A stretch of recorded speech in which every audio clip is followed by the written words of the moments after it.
Olá, bom dia! Começa agora o Tocantins Rural nesta segunda-feira, 30 de outubro. Vamos ver o que é destaque no agronegócio tocantinense? Nesta edição você vai ver formação de pastagens, mitos e verdades. E também Fundo JBS pela Amazônia lança projeto para pecuaristas. Essas e outras notícias você confere agora aqui no Tocantins Rural.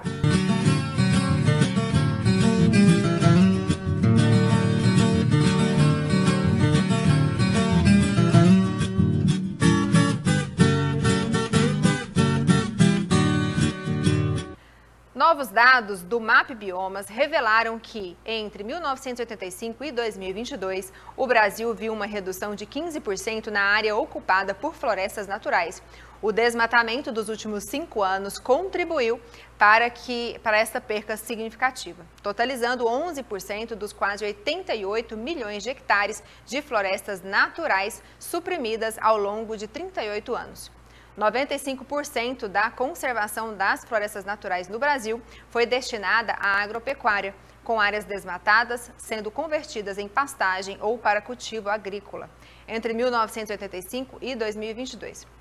Quando considerados todas essas categorias, a Amazônia e a Caatinga emergem com os biomas com a maior redução de florestas naturais em 2022.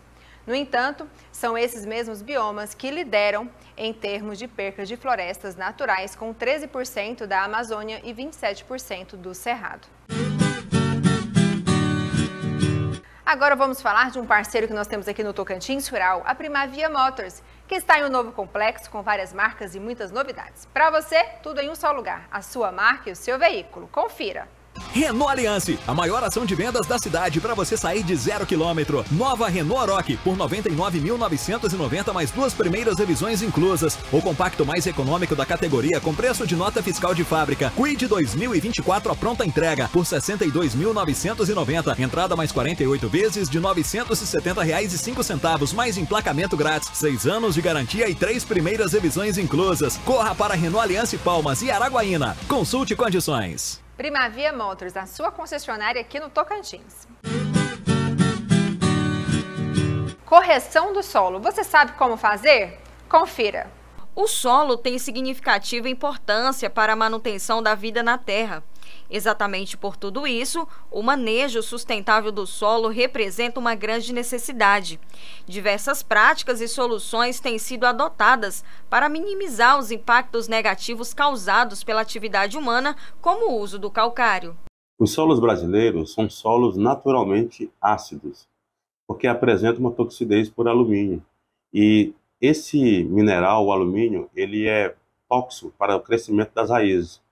E também esses solos possuem baixos teores de cálcio e magnésio. Então, esse problema é solucionado na agricultura brasileira por meio do uso de corretivos, entre eles o calcário. E quando se utiliza o calcário, se reduz a acidez do solo, estimula o aumento de micro-organismos e aumenta ainda a disponibilidade de nutrientes. Vale lembrar que o calcário é uma rocha que é encontrada em abundância na natureza e ela é moída e então preparada para ser levada para ser utilizada na agricultura. Então, o calcário, quando ele reage no solo, ele reage somente na profundidade em que ele é incorporado pelo trator agrícola. Então, assim, toda recomendação de calcário, ela tem um critério técnico, que deve ser por meio da análise de solo, e também no tipo de cultura que está sendo explorada, seja uma cultura agrícola, uma cultura florestal, ou então a pastagens. Há vários tipos de calcário no mercado.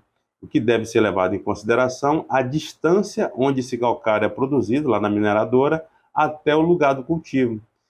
Diante das muitas possibilidades, o principal benefício do manejo sustentável do solo é a preservação desse recurso finito, que é o maior capital que o produtor possui.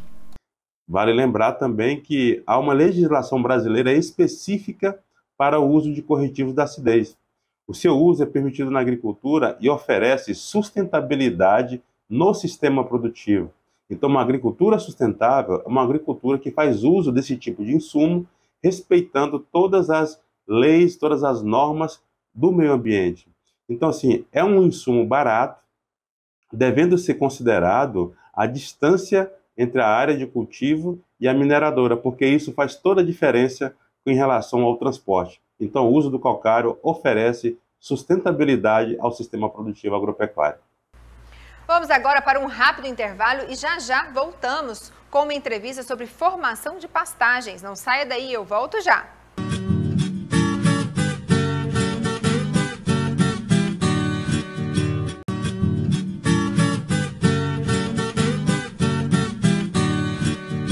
Estamos de volta com o Tocantins Rural aqui na programação da TV Norte SBT.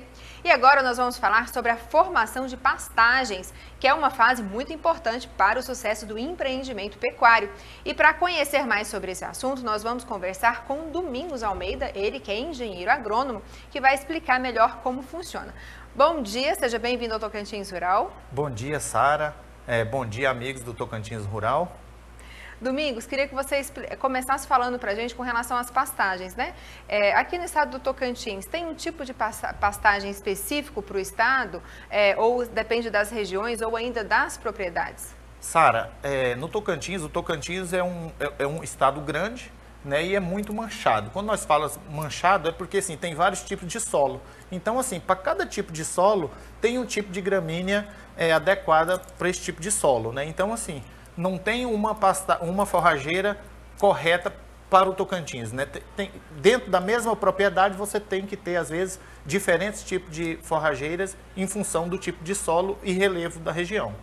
Depende, alguns vai ficar mais caro, outros vai ficar mais barato, dependendo do tipo de solo, por exemplo? Sim, dependendo do tipo de solo, né? Porque nós temos dois grandes grupos das gramíneas, né? Que são os pânicos e as braquiárias. Dentro das braquiárias, nós temos algumas variedades para solos alagados e outras para solos altos, onde você tem um relevo um pouco maior, nós temos que trabalhar com forrageiras que cobrem melhor o solo para evitar erosão, né? E também em questão de fertilidade.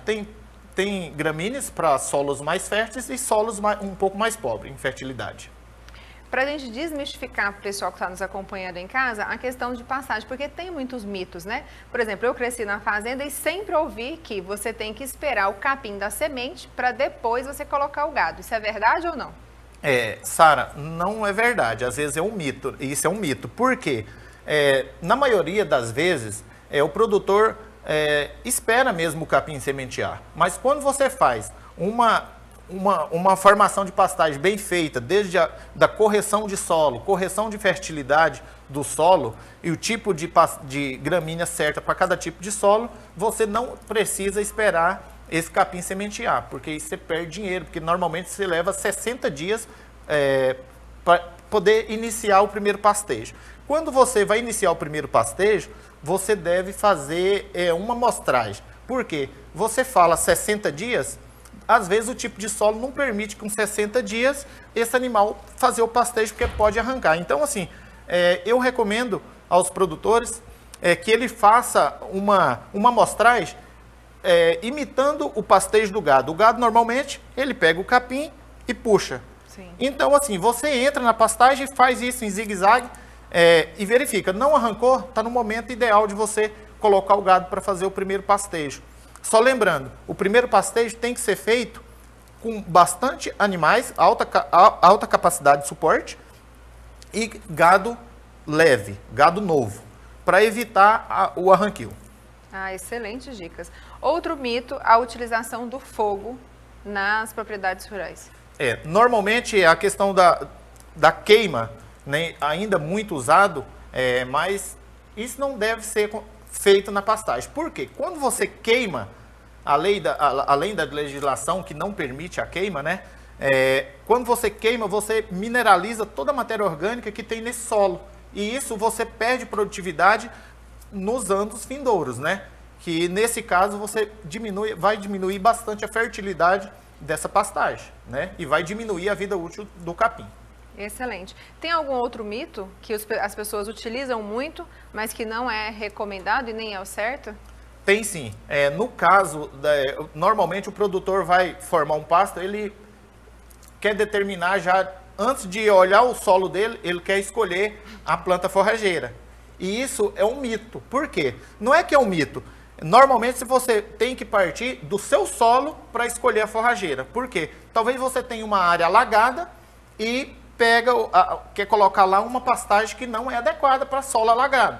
Então você tem que escolher a planta forrageira para cada tipo de solo, né? Em questão de fertilidade, em questão de relevo também, para evitar erosão, né? Porque você tem uma planta mais prostada, ela vai segurar mais a questão de erosão.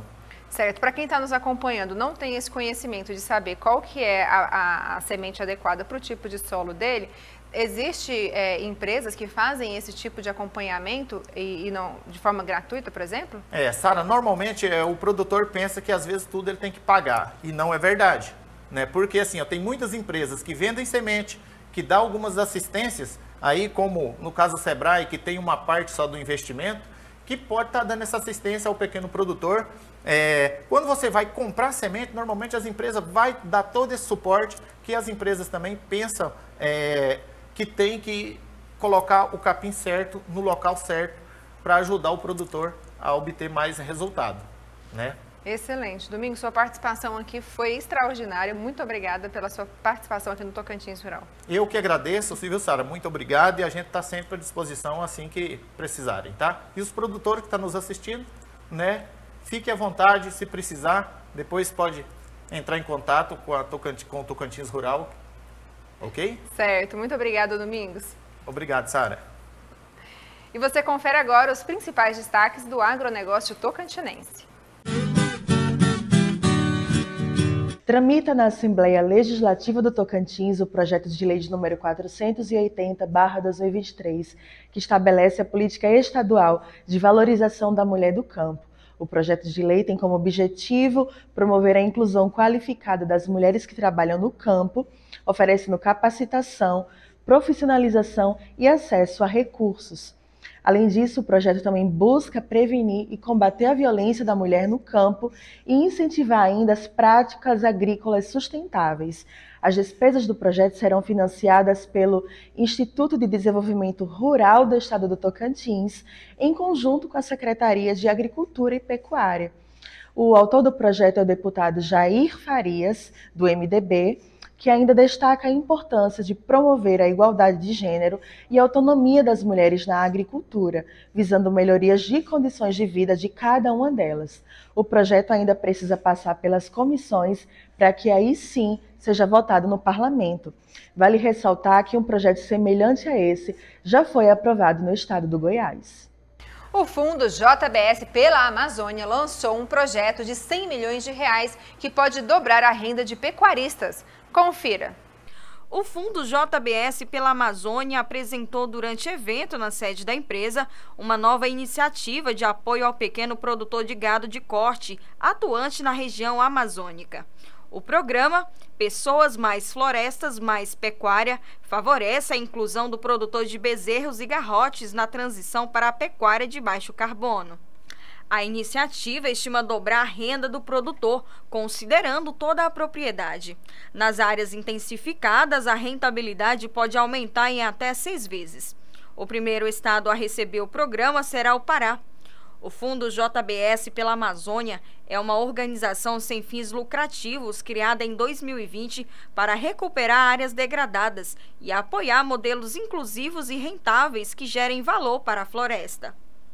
O Tocantins Rural fica por aqui. Muito obrigada pela sua companhia. Amanhã eu estou de volta com mais informações sobre o agronegócio tocantinense aqui no SBT. Para essas e outras informações, acesse tocantinsrural.com.br. Um excelente dia para você e uma excelente semana.